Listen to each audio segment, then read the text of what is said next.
Immediate family mourners, please come here.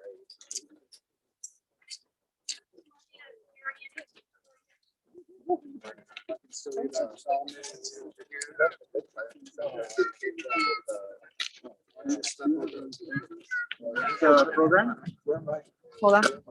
We're going to the end of this row. Rabbi would like to rend the garment. David? We have. You want me to hold? Oh, I have. we have those too. Here, you stay there, I'll grab one.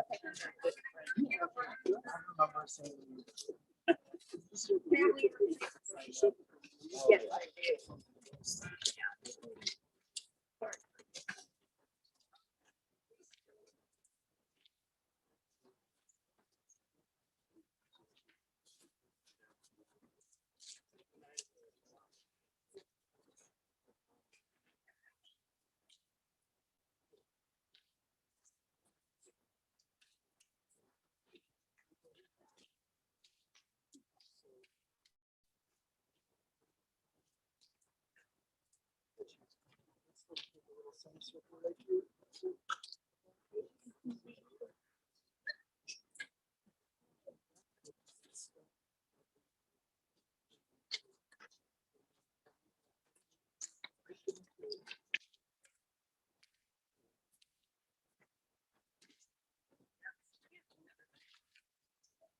So,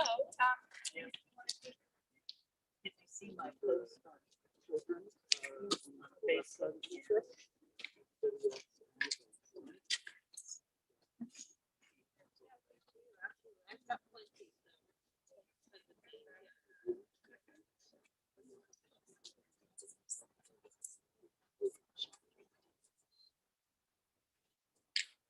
Remember that I described lesson.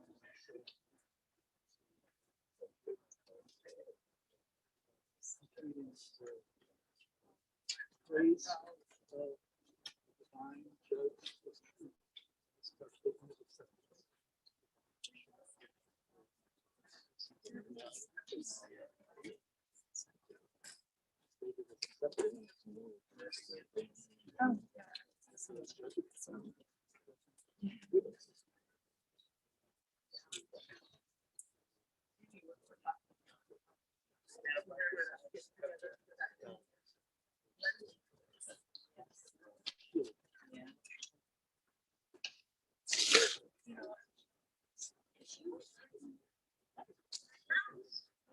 is it right? Children. Children. Children on the left. Can I hold it all? Okay. Of course.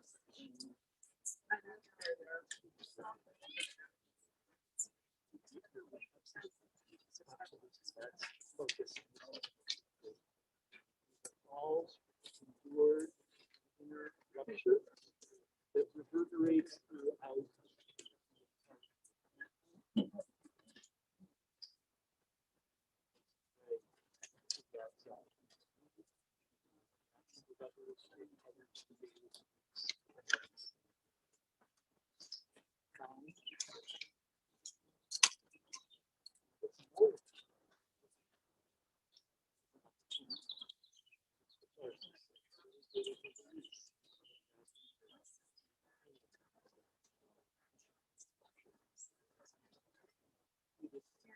Here's my bilateral. At that point, what each of you wants to do. Take thumbs and forefinger. Hold on to either side of the My body. right hand. Hold one hand to twist and Yeah. other hand straight up. Better. Out the center back. So straight up and stop when you get to the button. Let's have one.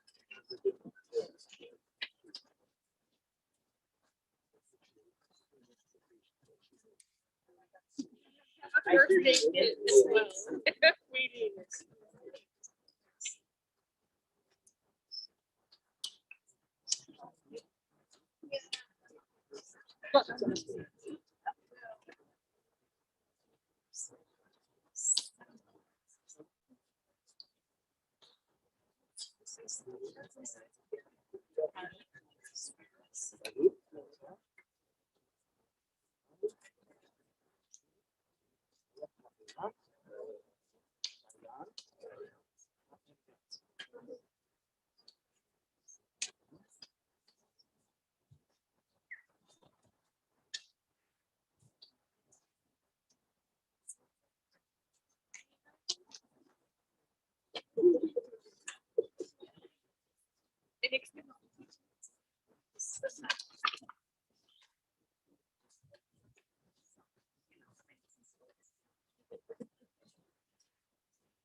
The breeding and yeah, all that stuff. So yeah.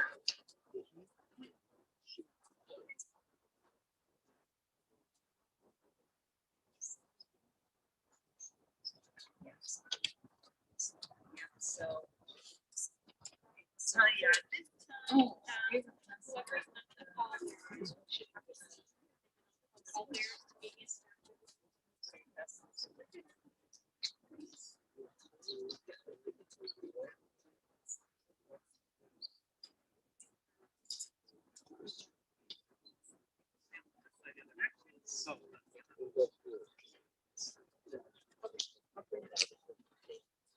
All right, everyone.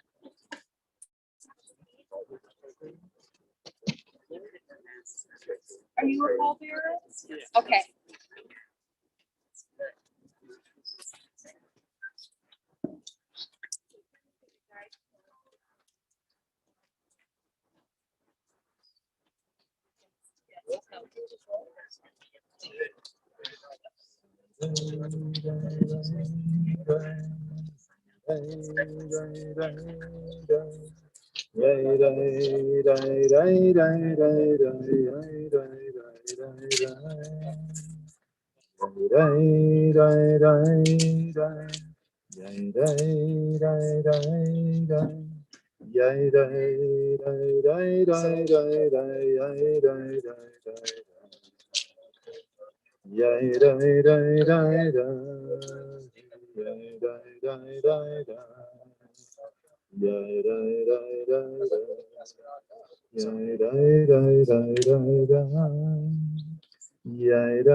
Invite you to have a seat here.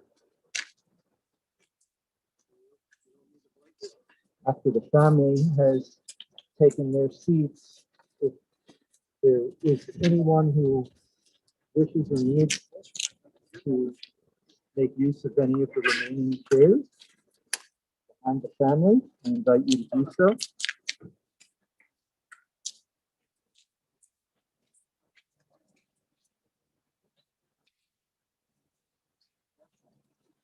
Anyone else who wishes to sit, please feel free. The chairs don't accomplish much when they're just there and used.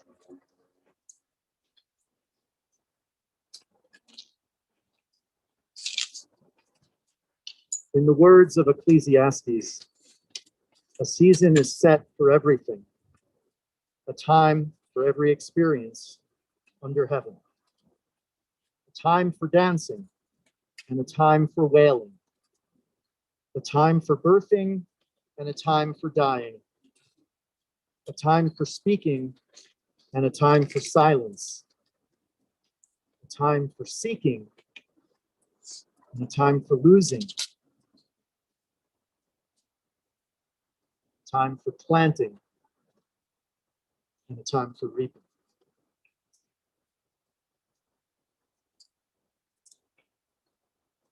We gather today to bid farewell to Michele Solomon. Michele was born on October 11th, 1948, the 8th of Tishrei, 5709 on the Hebrew calendar, the first of two daughters born to Bernard and Elizabeth Reardon. Later in life, when Michele joined the Jewish people, she took the Hebrew name Miriam Bat Avraham V'Sarah. Michele was born in Fort Meade, Maryland, where both her parents were stationed in the Army. She died this past Thursday evening, April 8th, 2021, the 27th of Nisan, 5781, surrounded by her loving family at her home in Aurora, Colorado. Soon after Michele was born, the Reardons moved on to their assignment in Germany, where their second daughter, Michele's sister, Mitzi, was born, and where the family lived for the next few years. When Michele was around 5 or 6, the family moved to Tucson, Arizona, and a few years later, they settled in central Illinois, where Michele's mother was from. Childhood continued to be characterized by instability. The next major change was not geographical, but to the family itself. When Michele was around 11 years old, her parents' marriage ended and her father left. Michele then inherited the difficult task of taking on many household responsibilities for herself and Mitzi, while their mother worked night shifts. For a period of time during these years, the girls lived with Elizabeth's brother, Uncle Red, and his wife, Aunt Marge, on their farm in Pekin, Illinois. And a few years later, Elizabeth moved with the girls to the Chicago area, where she worked as a nurse with her mother at Hines Hospital. Michele graduated from Elmhurst High School in 1964. She was not yet even 16 years old at the time. She then responded to her call to the Rockies, which going forward for all but a few years of the rest of her life, she would then call home. She attended CU Boulder, followed by 2 years at the medical campus in Denver to earn her bachelor's in nursing in 1970, representing the third consecutive generation of nurses in her family. Within a year, she met her beloved Bill Solomon, who had come out from his home in the Bronx, New York, to spend a year in Boulder. As Bill was completing a class in first aid, Michele served as the exam proctor for Bill's class. From their first meeting under those unromantic circumstances, Bill felt an attraction and expressed his romantic interest in the young nurse. Michele reciprocated, accepting the invitation for a date to camping, plans the soon-to-be couple never actually followed through on. They attended a carnival in Boulder on June 7, 1971, spending the whole day together. At 11:30 that night, Bill told Michele that he knew he was going to marry her. "You're crazy," Michele responded. "Yeah, but you didn't say no," Bill said. He called Michele the next morning to ensure that she still felt the same way. "Are you serious? Of course I still feel the same way," Michele assured him. Bill then told his family about Michele and returned to New York for his sister Fran's college graduation. He and his parents spent that time discussing his wishes to marry Michele and convincing them that Michele would convert to Judaism if they could find a rabbi who supported the idea and would provide Michele the opportunity. After a few attempts to receive this rabbinic endorsement, they finally found a Reform rabbi in Manhattan who approved. Later that summer, Michele and Bill were living in the Bronx, first briefly with Bill's parents, then on their own, between their two jobs at Montefiore Hospital, where Michele worked in the psychiatric unit, and Bronx High School of Science, where Bill taught biology. Michele had begun her 6-month course for conversion to Judaism immediately upon the couple's arrival in New York and completed the process by the end of the year. With Michele having then formally joined the Jewish people, the couple got married at Leonard's of Great Neck on December 2nd, 1971. They remained married for the next 49 years. Bill's plans for medical school first concerned Michele. She was worried she would spend her life never seeing her husband. But when it became clear to her that this path was what Bill truly wanted, she assured him he would have her support. After 2 years in Guadalajara, Mexico, they returned to Colorado in 1974, where Bill completed his final 2 years of medical school. They lived on Harrison Street in Denver near the old CU Medical Center. In 1976, they moved to Kansas City, where Bill did his internship and residency, and where they began to grow as a family. Their oldest son, David, was born in 1977. In 1979, the family of 3 returned to Colorado, settling in Aurora as Bill began his career and as the family continued to grow. In 1980, they moved into the house on Oakland Street, where they have lived ever since. That same year is when Shauna was born. In 1985, the family became complete with the addition of their 3rd child, Ian. Throughout these years and beyond, Michele focused on raising the children and also on working various jobs in nursing homes and hospitals, and for Bill at his private practice. Her professional passion was wound care, and she eventually found several opportunities to focus on this specialty and impart her expertise to other nurses and medical personnel. She held jobs at Iliff Care Center, Spearley Center, which then became Juniper Village of Aurora, Aurora Care Center, and then in around 2007, for her final and most significant position of her career, where she formed many close relationships, Michele began working at Kaiser, where she stayed for 10 years up until her retirement in 2017. Unfortunately, retirement was cut short by Michele's cancer. Michele got sick way too young and died way too soon. She fought valiantly and persevered long beyond the initial prognosis. Many loving friends, along with Michele's family, offered their support and love over the past 2 years of illness, reinforcing the truth that Michele's life was filled with love and with sacred messengers who selflessly bestowed upon Michele the immeasurable kindness that she, in her prime, embodied throughout her life in her service to others, until her body literally was no longer able to engage in the world in such a way. Ultimately, Michele accepted this reality and surrendered in peace, a surrender that was itself also a victory, as Michele achieved closure in this world and made her way to eternal life. Michele is survived by her husband, Bill, their son, David, and his wife, Beth, and their children, Seth, who has made it here today from Tennessee, and Natasha, who joins us via Zoom from Hawaii. Their daughter, Shauna, and their son, Ian, and his wife, Angie, and their son, Mordecai, a beautiful little grandson who brought Michele so much joy over the past year and a half. Michele is also survived by her sister, Mitzi, and her husband, John, in Illinois, who join us via Zoom and Mitzi's son, John. Also joining remotely are many loving members of Bill's family, his three brothers, Arthur and his wife Debbie in Florida, Elliot and his wife Harriet, and Marty and his wife Marla, all on Long Island, and Bill's sister Fran in Berkeley, and the extended Solomon family members and other loved ones throughout the country on Zoom.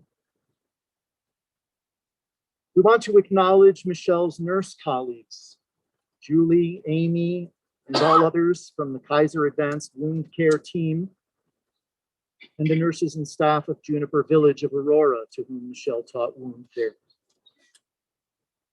In early adulthood, Michele had become a follower of the teachings of the Indian spiritual master Meher Baba and the movement that bears his name.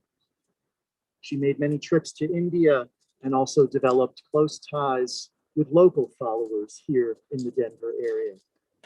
We particularly note Michele's best friend, Peggy Stipek, as well as Janet, Winnie, and Meher Preeti, and everyone else from this incredible group that has been so supportive. We note with gratitude the devoted professionals from Help at Home, the nurses and aides who provided round-the-clock care, Heather, Stacy, Raina, Alyssa, Juki, and Marigold. Thank you all. All of us gathered today, whether in person or remotely, are here to support the next of kin mourners and their partners and children as they fulfill the mitzvah, the sacred obligation to provide a dignified burial for their wife and mother, returning Michele's body to the earth from which it came, from which we all come. An act of chesed shel emet, a kindness of pure truth that cannot be repaid by the deceased and is thus performed with complete selflessness and love. In the case of Michele, as reciprocity for the way she lived her life in care of others. So we recognize and thank everyone for coming here today to pay tribute to Michele's life and to support her mourners at this difficult time. Each one of us plays a sacred role in the mitzvah of kavod hamet, the honoring of the deceased, which we will fulfill by speaking kindly about Michele's life, her joys, her passions, her interests, her contributions, the legacy that she leaves behind.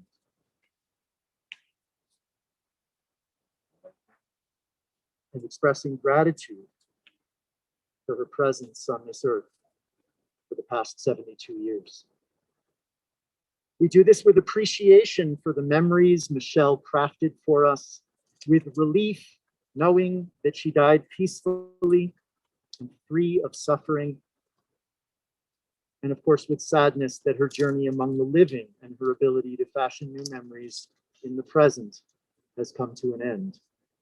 Yet, knowing that her legacy endures and will endure in so many ways, and that her memory will be a blessing.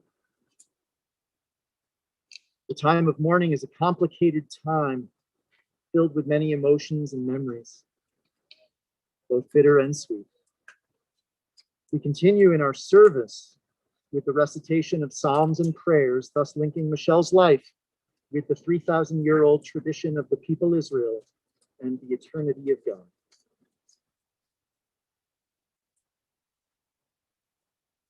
Mizmor leDavid, Adonai miyagor ba'olecha, mishkon behar kodshecha.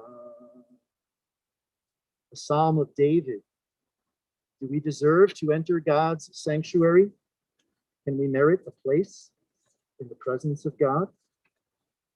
Olech tamim ufoel tzedek, v'dover emet bilvavo. Live with integrity. Do what is right. Speak the truth without deceit. Have no slander upon your tongue. Do no evil to others. Do not mistreat your neighbor. Spurn a contemptible person, but honor those who revere the Eternal One. Never retract a promise once made, though it may bring you harm. Lend no money at unfair rates, accept no bribe against the innocent. Make these deeds your own, then shall you stand firm forever.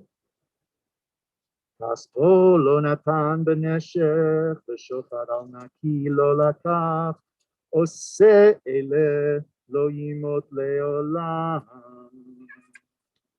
Psalm 15. Truly words that capture much of the essence of the life that Michele lived.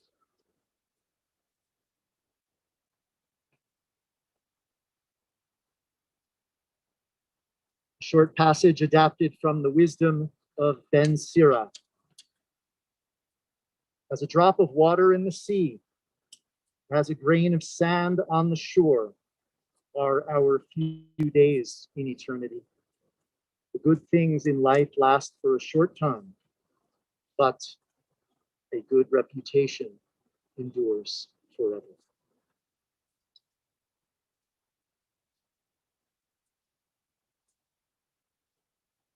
Continue now with the 23rd Psalm.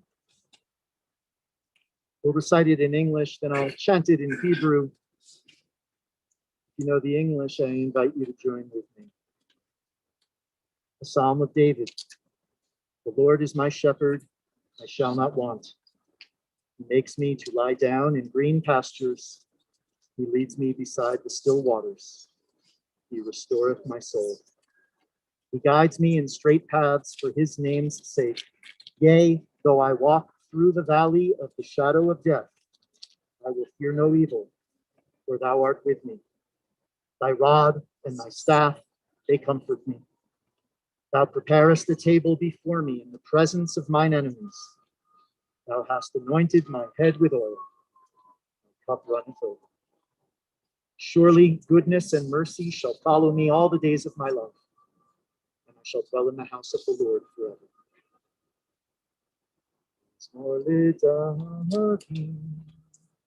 Adonai roi lo echsa, bihinot deshe yarbitzeni, al meimenu chod yenahari.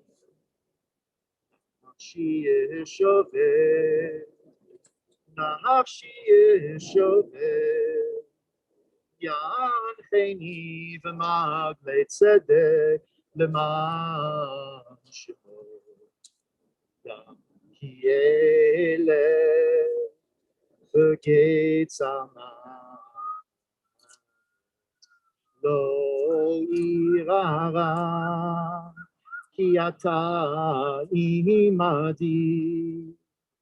Shiftecha, umishantecha. Shiftecha, umishantecha.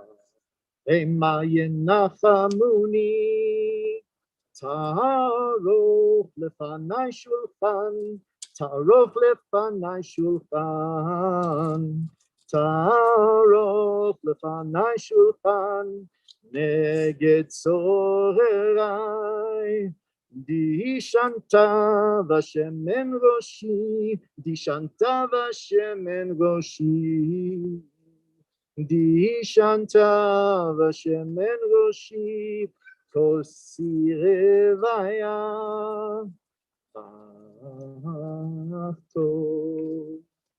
achtov v'chesed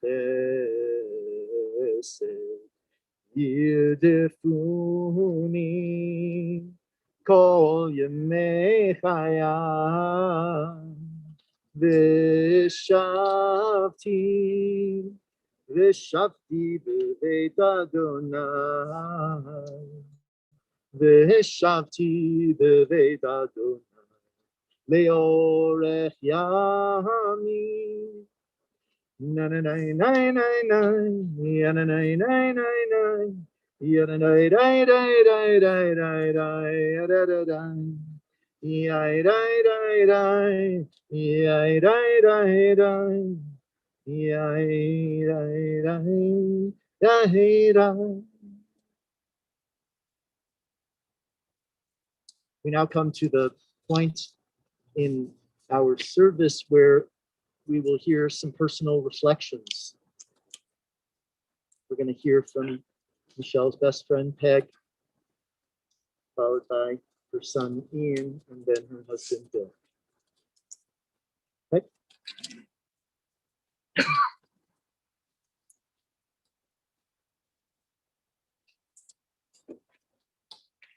Well, I was thinking how much Michele meant to me and what a privilege it was to be her friend. And I have a lot of people standing behind me. You know, there's a big line. They want to hear her laugh again. But we all miss that. She was someone I've known since 1979. I was a special ed teacher in Aurora for a long time, and then I worked in Denver. And I knew Michele through the Maker Baba group, which was a spiritual community of people who thought about how to live their life with love. And I think that Michele did that beautifully. That she always put other people first and tried very hard to be a caring, thoughtful person. So, as my husband said, she never said a bad word about it. And so I wish that she could be here with us to hear what we have to say, because she would go, oh, no. She was so modest. So 2 last thoughts, I guess. One would be that we used to have this retreat for 25 years in the group, and Michele was there for all of it, cooking, decorating, singing, laughing with all of us. It was quite a nice thing. And when we would decorate the place we stayed, she made little tiny paper hearts with everybody's name on it. She never forgot anyone, even if we had a newcomer. So that was something very special. I guess I have thought of Michele as the kind of friend that was like peanut butter and jelly. You just couldn't do one without the other. And I'm very glad I knew her. So thank you.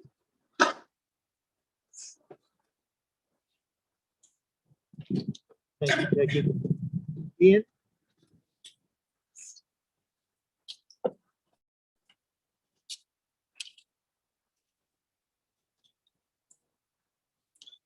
Try to do this. Hopefully I can manage. All of us here today knew my mother. You know how great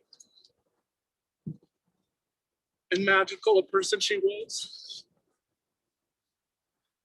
Well, is it so hard to say that? So hard to come to terms with the fact that my mother is gone.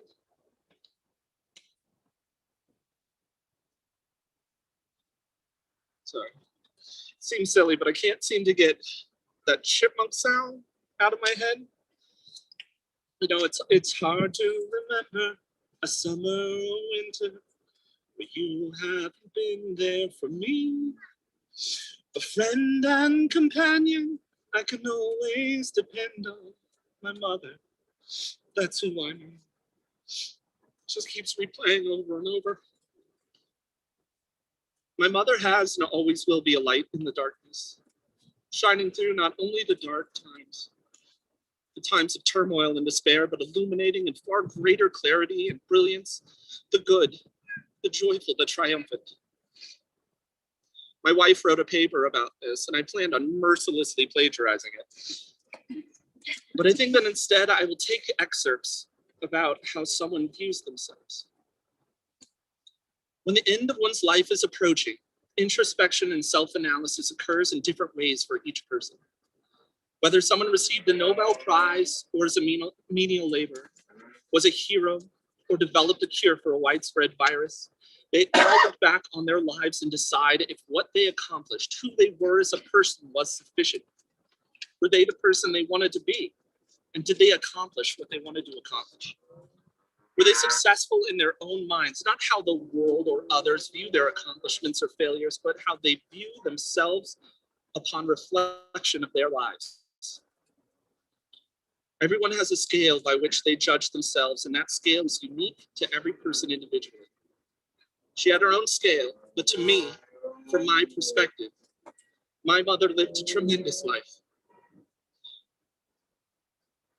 My wife goes on to say that my mother did not rage against the dying of the light, nor did she go quietly into that good night. Rather, she took her own path.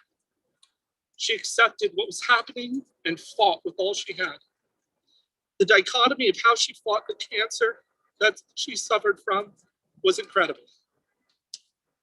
My mother died as she lived in her own unique way and loving way. And she changed the world. She may not be remembered in the annals of history, but the lives she touched, the people who she met, were all made more than they were.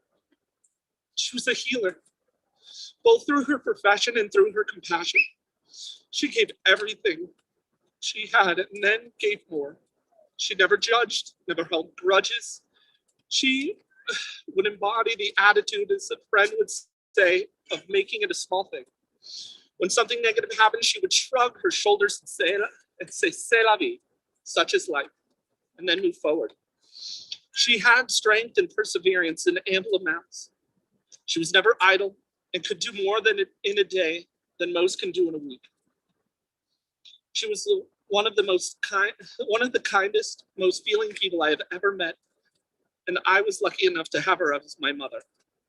I'm so proud of my mother that I can't put into words that would properly convey the true depths of my emotions. I have never been good with emotions, always feeling the wrong ones or at a magnitude disproportional to the amount justified by the situation. That never stopped her from comforting me. I remember being little and seeing a movie where a lady was having a bad day and she left the grocery store and someone knocked the bags out of her hands before she got to her car, spilling the contents of her bags all down the parking lot. And I burst into tears, choking and sobbing, where I could barely breathe while it was supposed to be a funny part of the movie, and everyone else was laughing. I couldn't understand the humor, and I did not want to understand. Was mad at the injustice in the world, and found her on her knees, hugging me, telling me it was okay, explaining that while there are bad things in the world, things that are not fair, that is life. And we must choose how we can better the world through our actions. She never mocked, never ridiculed, was firm yet kind. She married an incredible man, what I think is the greatest decision she made. They were an incredible pair, two of the greatest human beings I have ever known. She died singing Song of the Soul. That's how she lived, finding the greatest parts of everything she did and focusing on those aspects. She loved her family. She loved people. Loved God. She loved life. My mother was a magical person. She was the embodiment of goodness, kindness, and love. I love you, and I will always miss you, Mom. I hope heaven has chocolate, but it must.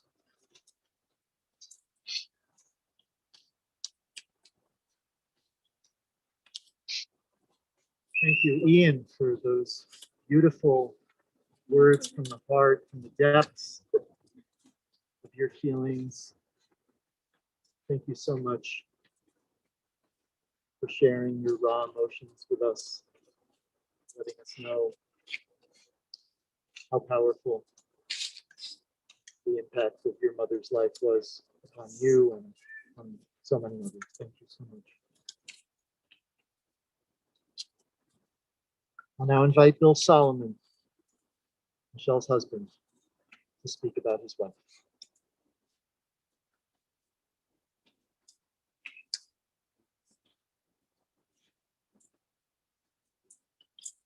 I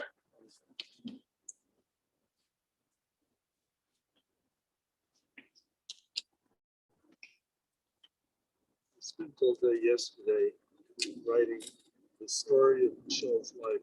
And much of it, if not most of it, was already mentioned.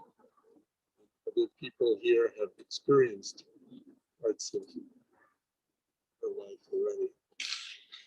Both the wound care team and hospice teams and nurses, friends, Bible group.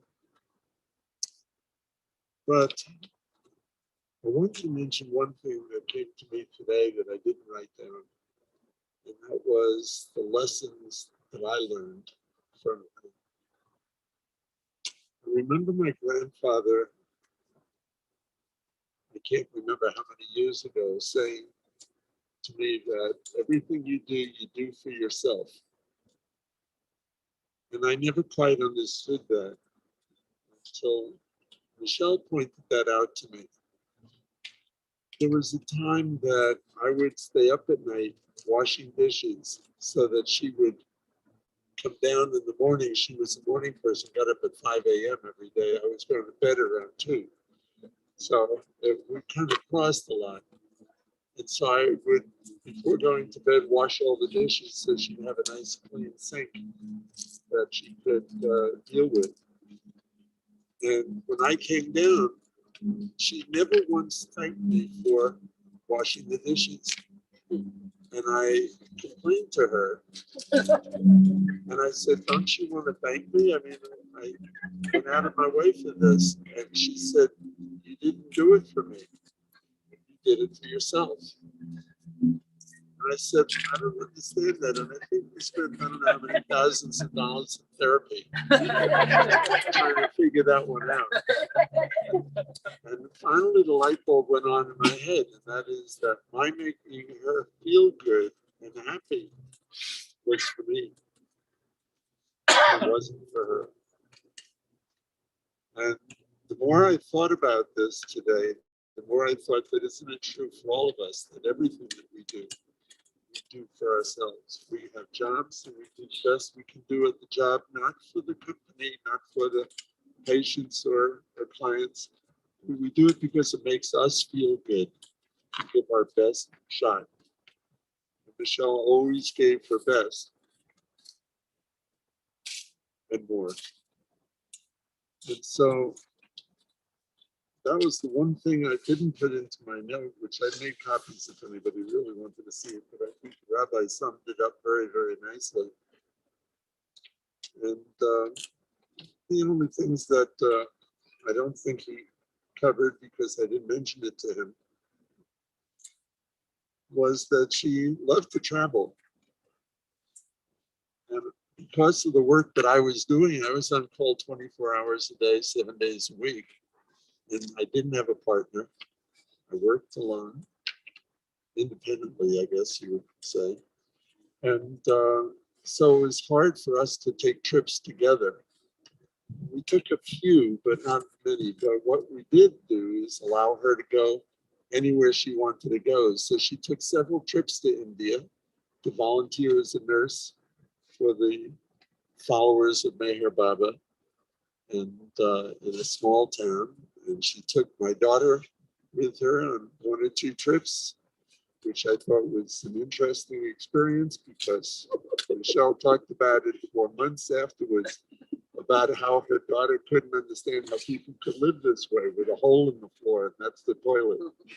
You know, why don't they build something? Why don't they do something? And how can they live this way? And my daughter was from New York City, and you know, find that quite that way. So it was just funny stories that she told, all with love for her daughter and love for the people in India. And she and my daughter took trips to Italy. And I believe they went to Paris or France. And I don't know the other countries that they visited during their trips, but they were able to spend a lot of bonding time together and a lot of mother-daughter time, which made me feel good that they could do that. Because I think if I were there, I would probably have interfered with that. You know, you couldn't have, looking at the things that you want to do, I'm going to say, well, I don't want to see that museum. You know, but they did. They did all of those wonderful things together. And we did take a family trip to Cancun. Well, I think it was just Michele and I.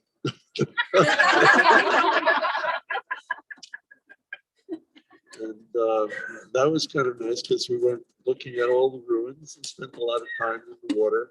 And that was fun. And we did take a family trip. This was a family trip we took to Huatulco, to Club Med, on the western coast of Mexico. And we also went to Hawaii one time where my oldest son, David, nearly got washed away by the ocean. He went out with his snorkel equipment and he went out about 20 feet, I think it was, into the water and then disappeared. The wave came in and took him and the snorkeling equipment, and we found him, but we didn't find the snorkeling equipment. All of that was somewhere in the Pacific. But Ian was trying to run out into the ocean to help his brother. We had to fight Ian, grab him and hold him and say, no, you can't go into the ocean. So it's kind of an interesting experience, but fortunately, David loves the ocean, loves water, and swims. She also loved animals, as you all know. We've had 3 dogs in our life and countless numbers of cats. When we were first in medical school here, so that would be 74 or so, I guess, 75. We lived across from Colorado at 9th on Harrison Street. And as I say, she loved animals. So one day there was a cat that rang the doorbell. And she went, and this was a cat with a cleft lip. I think there were 4 limbs. There may have only been 3. I'm not sure. And she took the cat in, took care of the cat. And when we came to Colorado, she got first dog, which was Black Lab, and she walks the dog at least twice a day. She feels that's her responsibility to be a pet owner.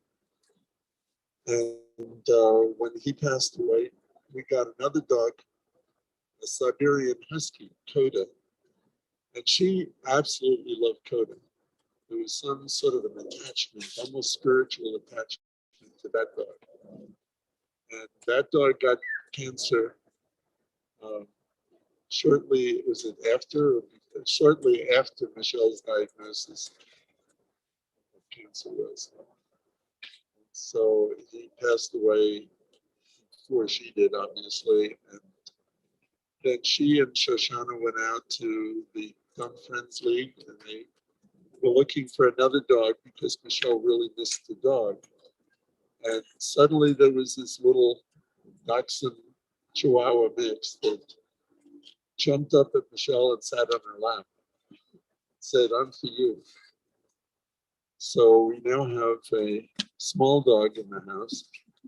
And that dog slept with Michele every night. When Michele was sick in the hospital bed, the dog was between her legs all the time. And in fact, the caregivers from Help at Home, who are marvelous, had to keep lifting the dog up or asking the dog to step down so that they could take care of Michele. And the dog would stand there and say, not sure I like this. That's my mother you're touching. You know, so, but she,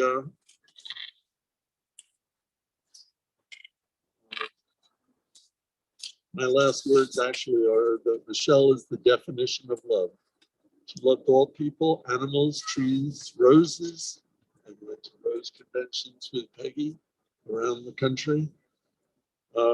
She loved Meher Baba, Mehera, and she loved God and her children and her grandson. She also loved less fortunate people, and even she did with the Kaiser nurses. They got together about every 3 or 4 months, and they would feed the homeless. at a church in downtown Denver. I don't remember the name of the church, but it's irrelevant. But they would go in, and people at Costco just loved it when Michele came in because she'd buy hundreds of dollars worth of food to feed the homeless. I don't think Costco would be around if it wasn't for those homeless people. Anyway, and after loving all of these, she even had enough love for me. May she sit in the presence of God and shine her light on all less fortunate. Love forever and always.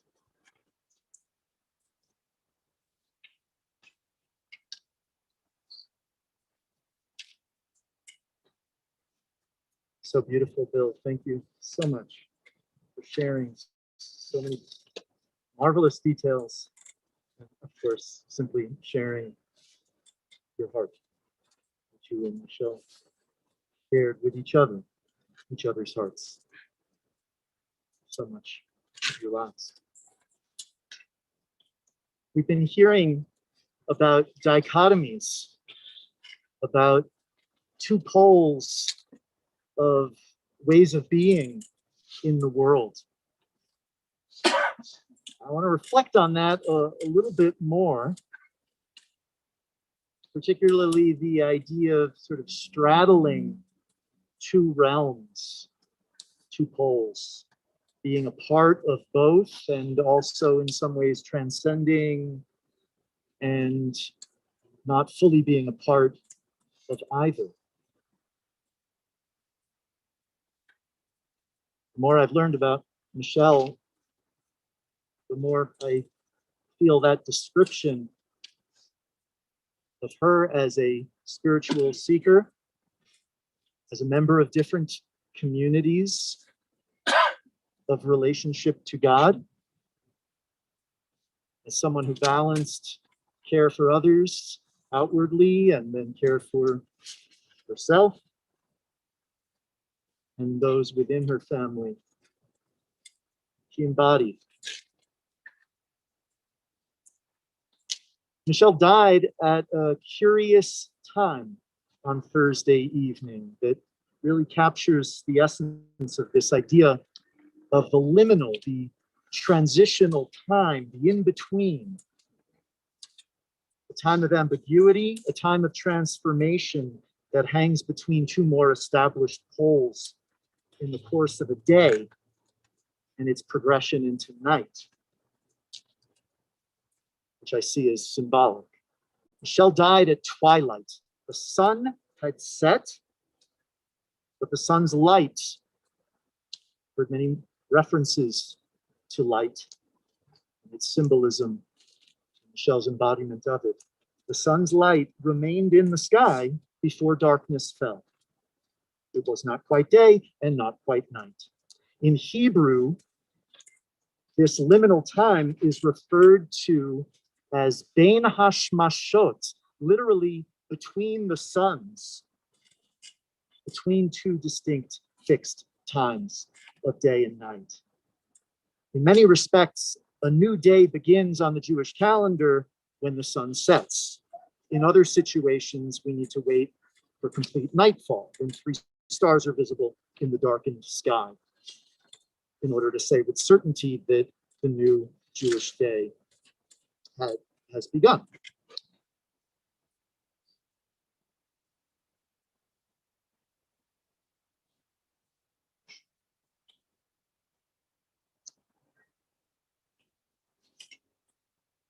It is also a liminal time in the scope of a Jewish year right now.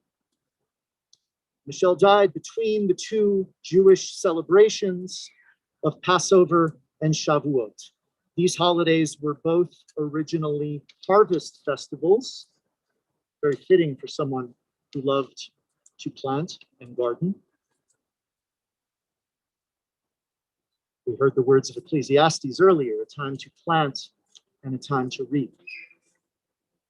Michele lived in both of those realms, often straddling the two, just as she died. As Ian said, she died the way she lived, in this case, in terms of the calendar, between these two harvest festivals. First, the barley harvest, Passover, near the beginning of spring, and then 7 weeks later, the wheat harvest as we approach the start of summer. Spring itself, as we all stand here now, is itself a time of transition, of transformation, of growth, and anticipation in the journey from winter to summer. These two holidays also celebrate two important mythic historic events in the life of the Jewish people. The first, liberation from Egyptian slavery, from the narrow, constraining, confining place that is Egypt, that sucks the life out of us. We celebrate the freedom from that existence, entering into open spaces, into that liminal time in the desert before we make it to the next celebration where we experience the divine revelation on Mount Sinai at Shavuot. In between are 49 days of counting. We count each day, signifying that we're present and that we're waiting, evolving, looking back at the liberation from bondage and looking ahead to even more abundance and promise of life in connection with God, and then ultimately entering into the promised land. So even after Revelation, there's a 40-year period of the Israelites in this purification transition process, going from slaves to meriting entry into the land, existing between two poles, straddling two realities, holding on to two ways of being. Michele was freed from the enslavement of suffering in her body. She did enjoy an exodus, which she celebrated with her family in her living room just a couple of weeks ago. She then entered her own liminal period from the ending of her life of the body on Thursday evening. That liminal period comes to an end in a little while when we complete her burial. Here we are again, like Michele, in a liminal state.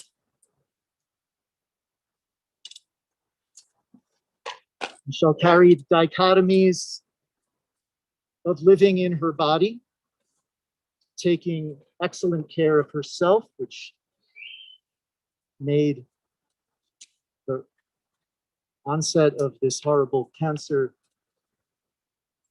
all the more awful to somebody who had cared so well for her body and the way she ate and exercised. And she also lived a life of soul, a life of temporal existence, talking about how we live our lives, counting days, being aware of the times, being aware of the calendar, and also having a consciousness of the eternal, when ultimately days and weeks and months and years no longer matter, when we enter into a fuller relationship with the divine beyond that of our body. We've heard about self and selflessness, for care for others, professionally, as a volunteer, people near and far.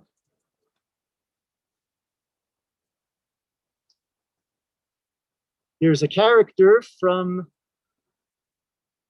the mythic stories from our Torah, from this period that I've been describing, beginning with slavery and moving into the liminal period of movement through the desert. And that is the woman with whom Michele shared her Hebrew name, Miriam. Miriam, the prophet, sister of Moses and Aaron, highly influential in the Exodus itself, participating then as a leader in the crossing of the sea and the celebration that happened afterwards, song. Michele and Bill loved to sing. She carried on her namesake's legacy, that of Miriam, feeling joy and being present in one's body, enjoying liberation and victory in this life, in this world.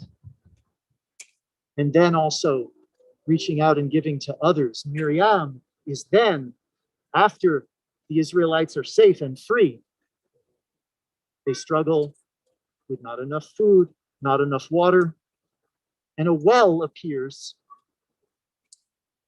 that is associated with Miriam because when she dies in the desert, in that liminal time, just as Michele has, when Miriam dies, the well disappears.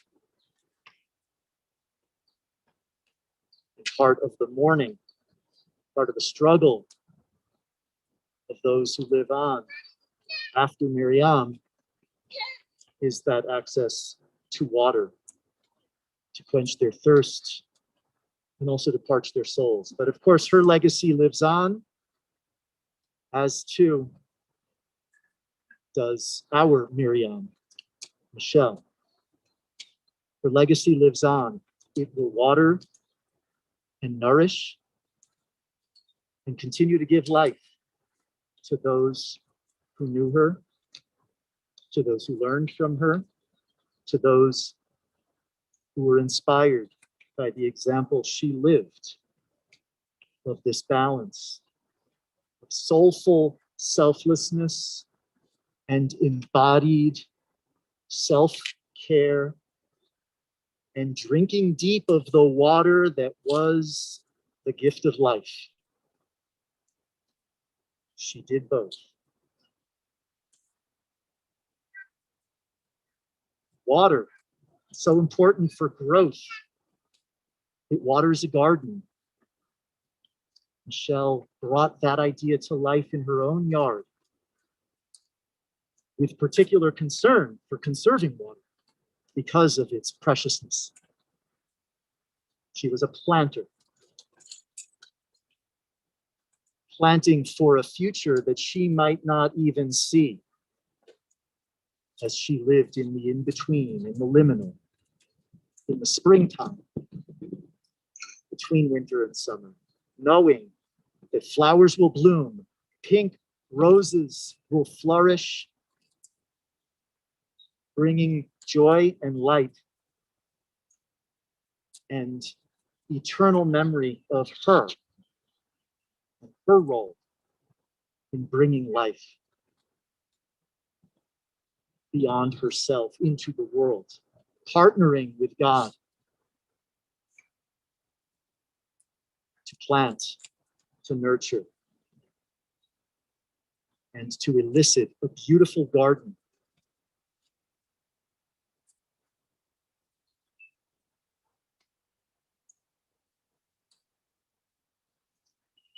When we lay Michele to her complete rest in the ground here, we will add earth, as is the custom, and I'll describe it in a little more detail when we get there.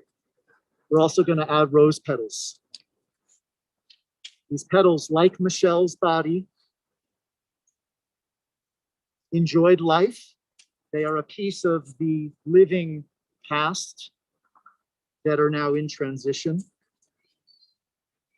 and they make their way with Michelle's body to the earth below, which receives them, Michele and those petals, to welcome them back into the organic fabric of the cycle of life, as we also speak about the welcoming of Michelle's eternal essence, her soul, into the ever-living fabric of the divine. What we do here with her body, so too, we know happens in her release from the slavery of suffering, in her living eternally in our minds and hearts, and in whatever unknown journey is in store for her essence. In a moment, we're going to hear the singing and invite you to join in, if you know it, of Song of the Soul by Chris Williamson. It's a Solomon family favorite. It was sung at Bill's father's funeral. I was blessed to get a preview of it from all of the family members as we gathered on Friday.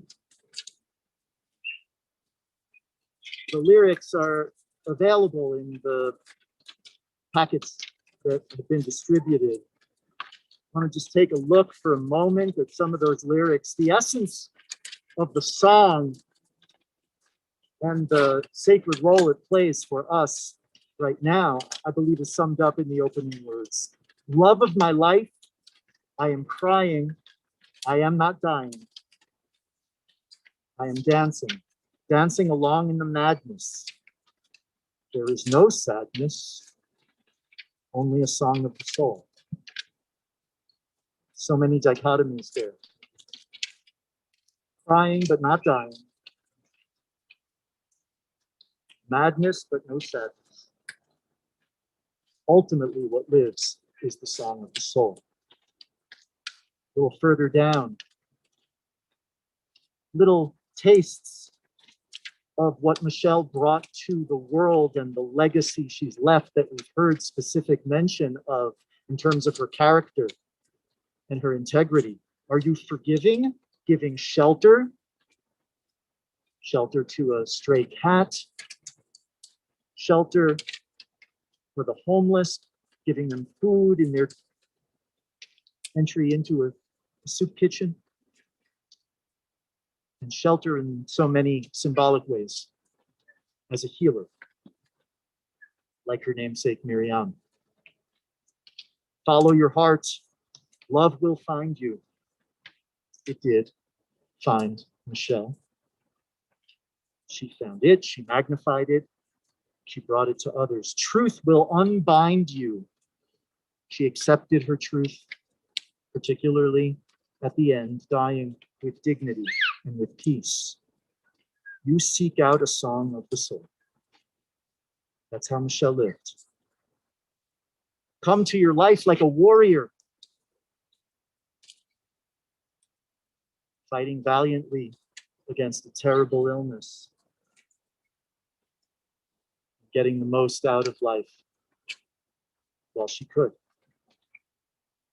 You can be happy. She was.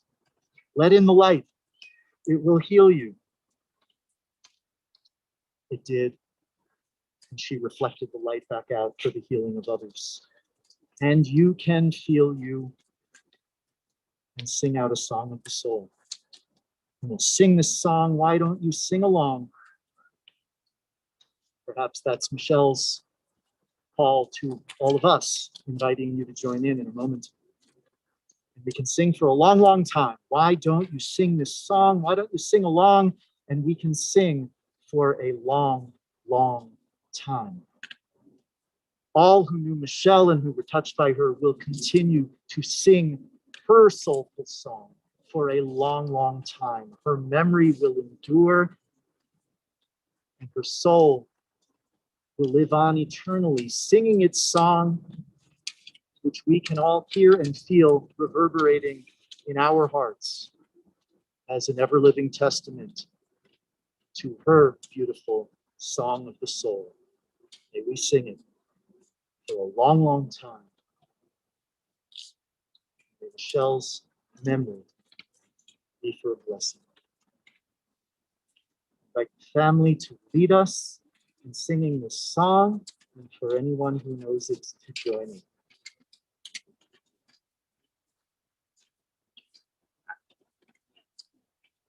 Yeah, just like we did the other day. It was perfect.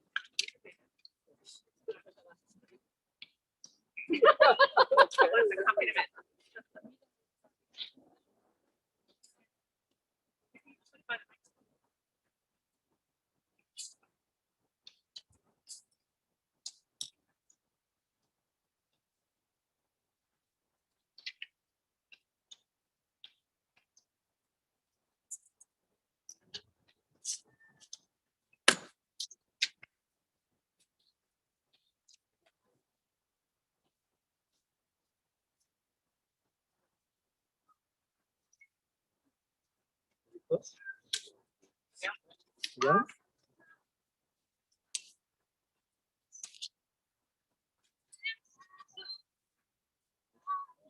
Just so they can hear it.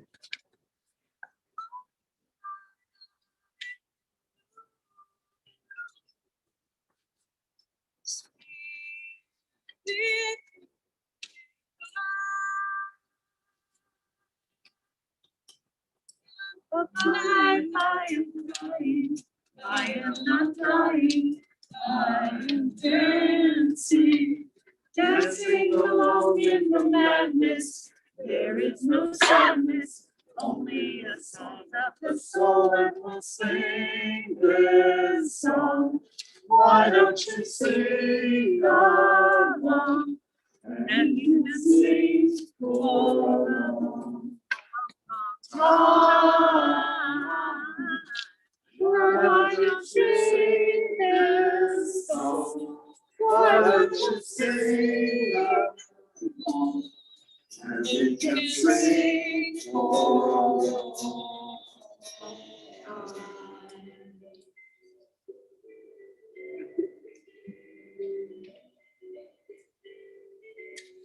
What do you do for a living?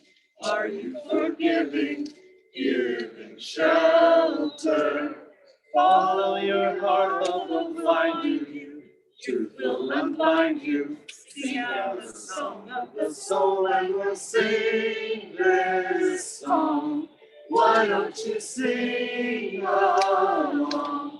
And we can sing for a long time. Why don't you sing this song? Why don't you sing along? And we can sing for a long time.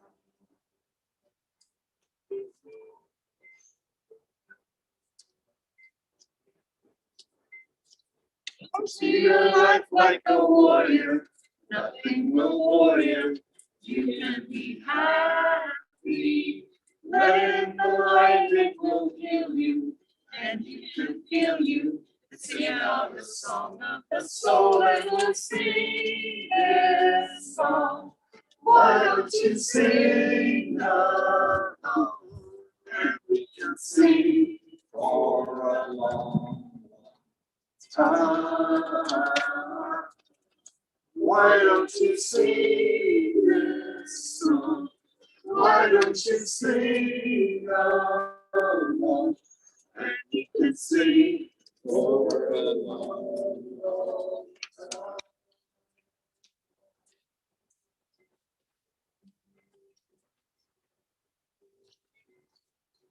All of my life I am crying, I am not dying, I am dancing, dancing along in your madness. There is no sadness, only a song of the soul, and we'll sing this song.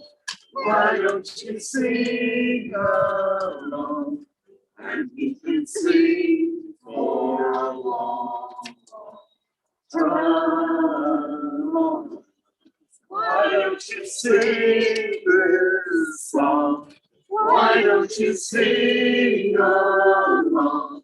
And we can sing for a long time.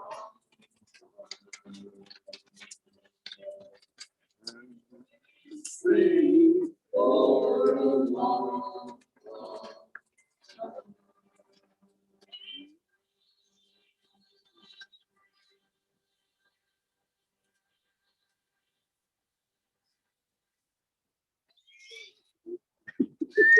Bit of applause.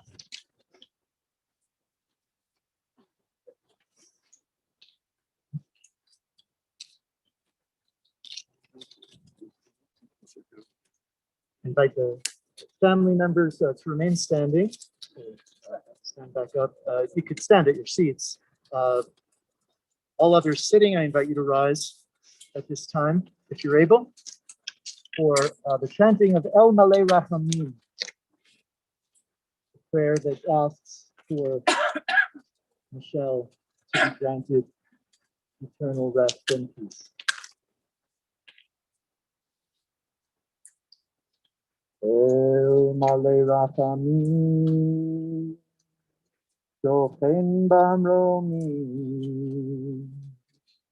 Hamsei Menucha Nechona, Tachat Kanfei HaShekhinah, B'ma'alot Kedoshim U'Toholim, Kezohar HaRakia Mazhirim, Et Nishmat Miriam Bat Avraham B'Sarah, Shehalcha Le'olama, Began Eden Tehei Menuchata,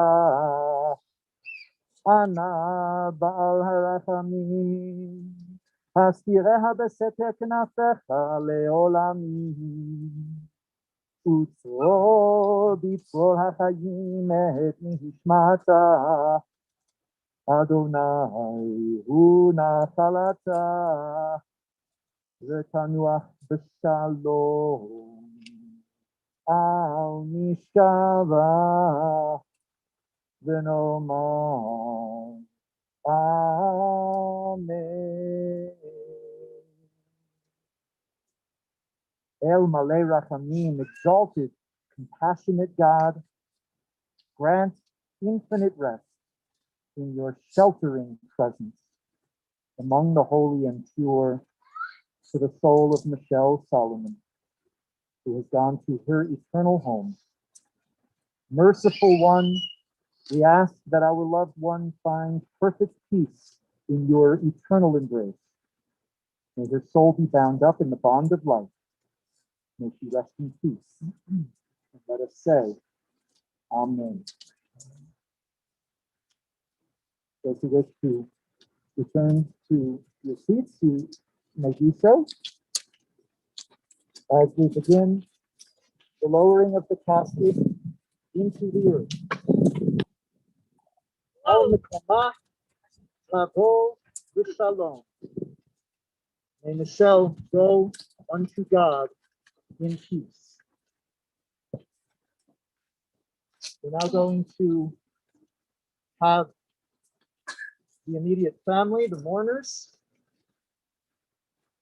engage in the ritual of bestowing one final act in a very physical, visceral way by taking earth, that symbol of all that is physical, that is at the foundation of our world, Mother Earth that gives life to us all. And we're going to use that source of life as a blanket to tuck in Michele's body to its final resting place, laying her to rest, preparing her for an eternal sleep. We lay that blanket of earth over her, as our final act of kindness. As I mentioned, we're going to add pink rose petals. Each family member will drop a few petals after they have set some earth onto the casket.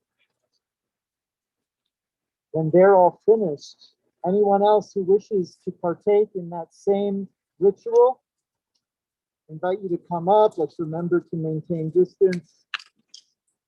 You'll use the shovel in the same way, which I'll describe in a moment. 3 times. Return the shovel to the heap of earth, and then, depending on what's still available, to sprinkle a few more petals. Ultimately, then the entire casket will be covered with earth, and eventually the whole plot will be filled. What we do when we use the shovel in this way is we show outwardly and feel it that we are not using a shovel in the normal way that we do. So we hold it upside down. It's awkward because this is a different, special moment. And we lift up a little bit of earth that we can balance on the top of the shovel, and we toss that scoop onto the casket. And we do that a total of 3 times to signify completion of the act. And then we return the shovel to the mound of earth so that each one of us participates in that act from beginning to end. When everyone who wishes has had a chance to do that, those who might want to help a little bit to use a shovel in the normal way, just to get enough earth to cover the entire casket, that would be helpful and enable us to conclude our ceremony here. Family members, come forward. We can have one person on either side, taking one shovel from either side, holding it upside down, scooping up a little bit of earth and tossing it onto the casket.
After family members have sprinkled petals to their choosing and return to their seats, I'll invite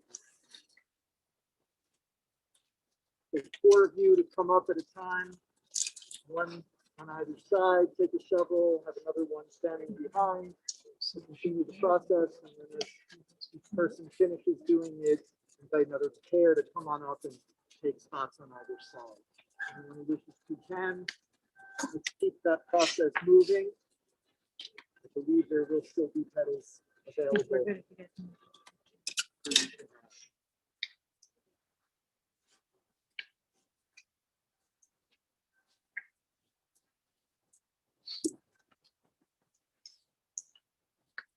If you wish to use your hands to place it into this part,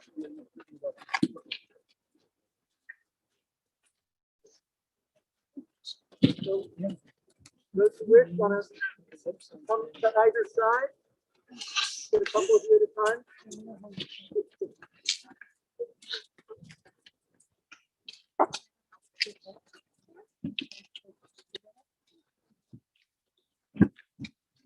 I love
When you have finished placing earth and petals, please do make your way back to where you were standing before so that we can conclude the ceremony when everyone is finished.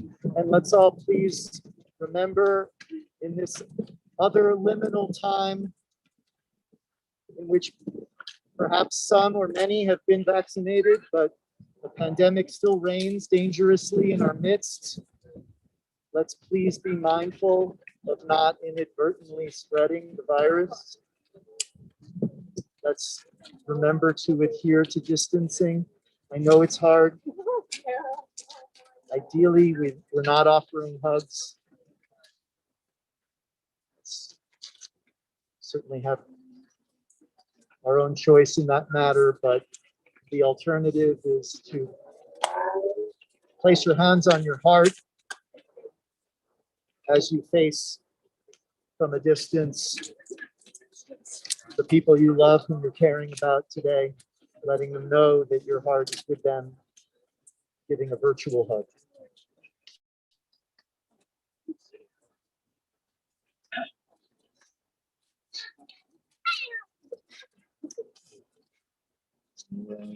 Over here. You want to come over here?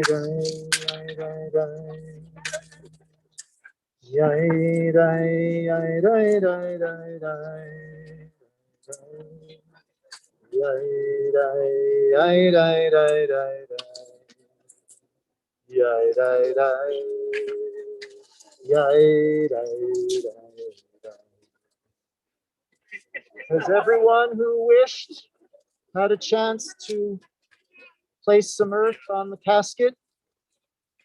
If you wish to do so, please come forward now.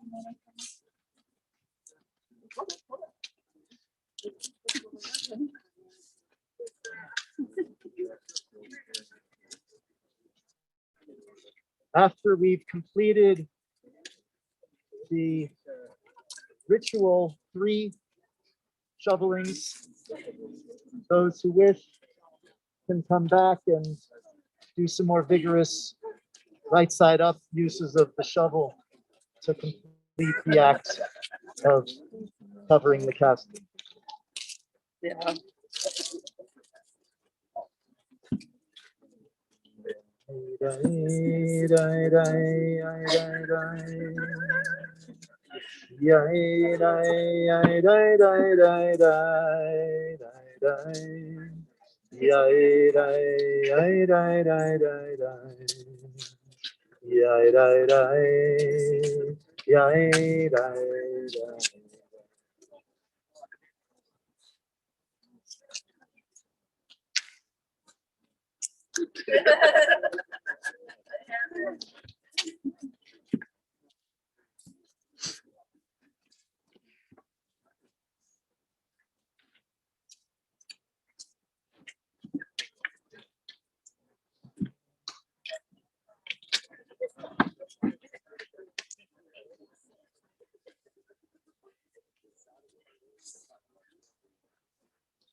Just about 1 minute.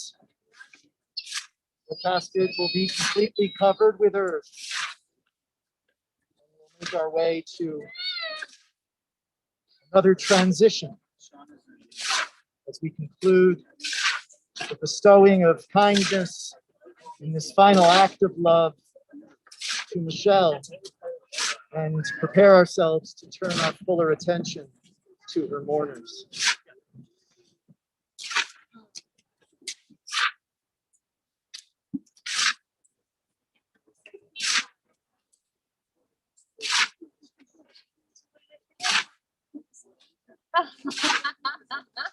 I forgot to order no mint. Oh. No. Well, it might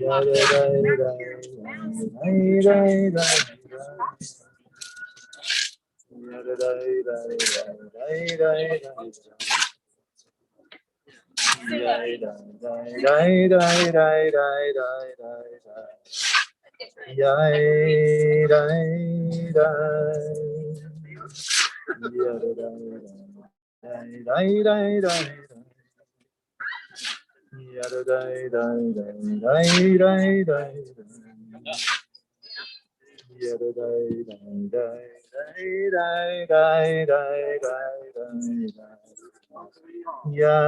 All right, everyone, we're ready to finish the service. Let's get everybody back to your places.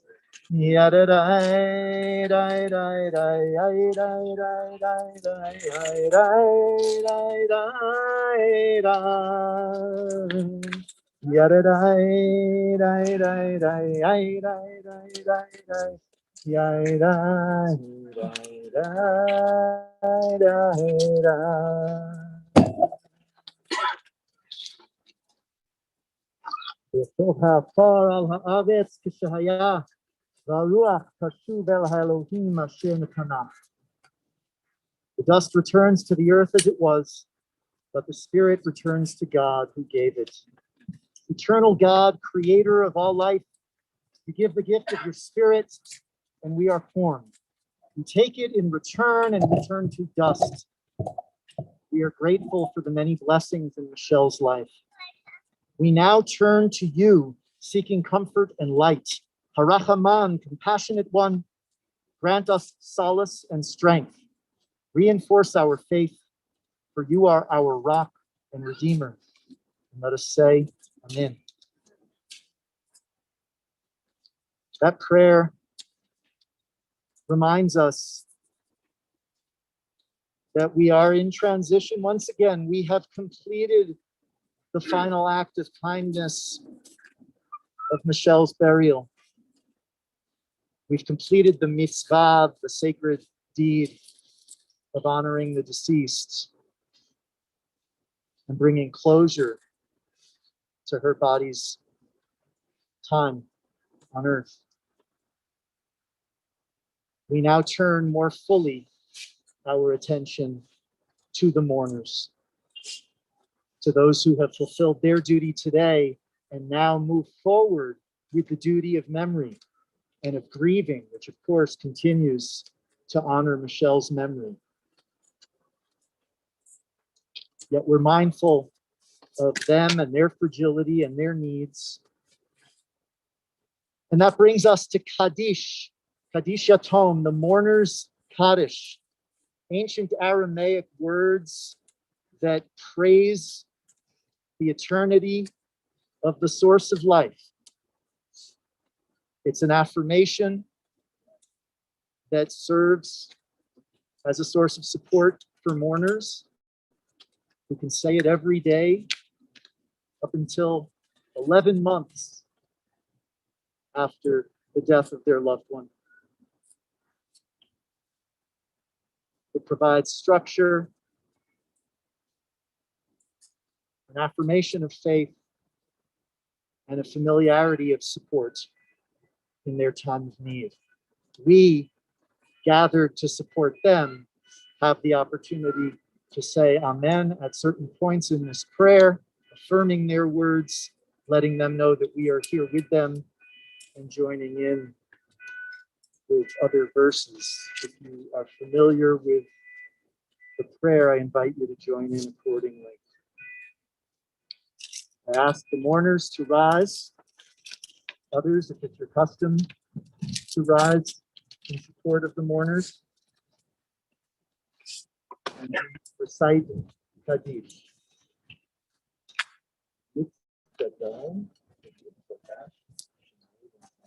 Amen.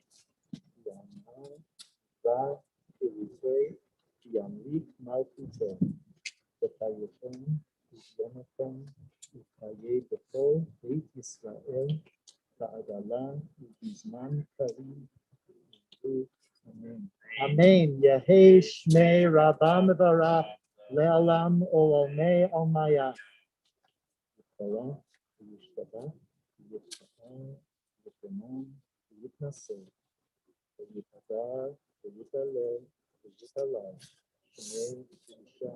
Richu Le'ela Minko Birkata V'Shirata Mishpachata V'Natamata Da'amiram Di'aman Amen. Amen. Yehei Shlama Rabba Min Shemaya V'Chayim Aleinu V'Akol Yisrael V'Imru Amen. Amen. Oseh Shalom B'Yomam U'Ya'aseh Shalom Aleinu V'Akol Yisrael. Amen. May the source of peace in the heights make it peaceful upon all of us, upon all the people of Israel, and upon all who dwell on earth. And say, Amen.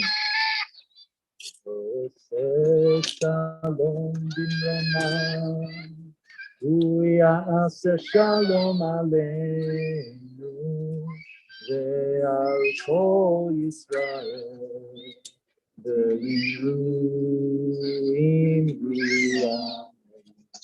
Ya'aseh shalom, Ya'aseh shalom, shalom aleinu, v'al kol Yisrael. Ya'aseh shalom, Ya'aseh shalom, shalom aleinu, v'al kol Yisrael. Ya'aseh shalom, Ya'aseh shalom, shalom aleinu, v'al kol Yisrael. Ya'aseh shalom, Ya'aseh shalom, shalom aleinu, v'al kol Yisrael.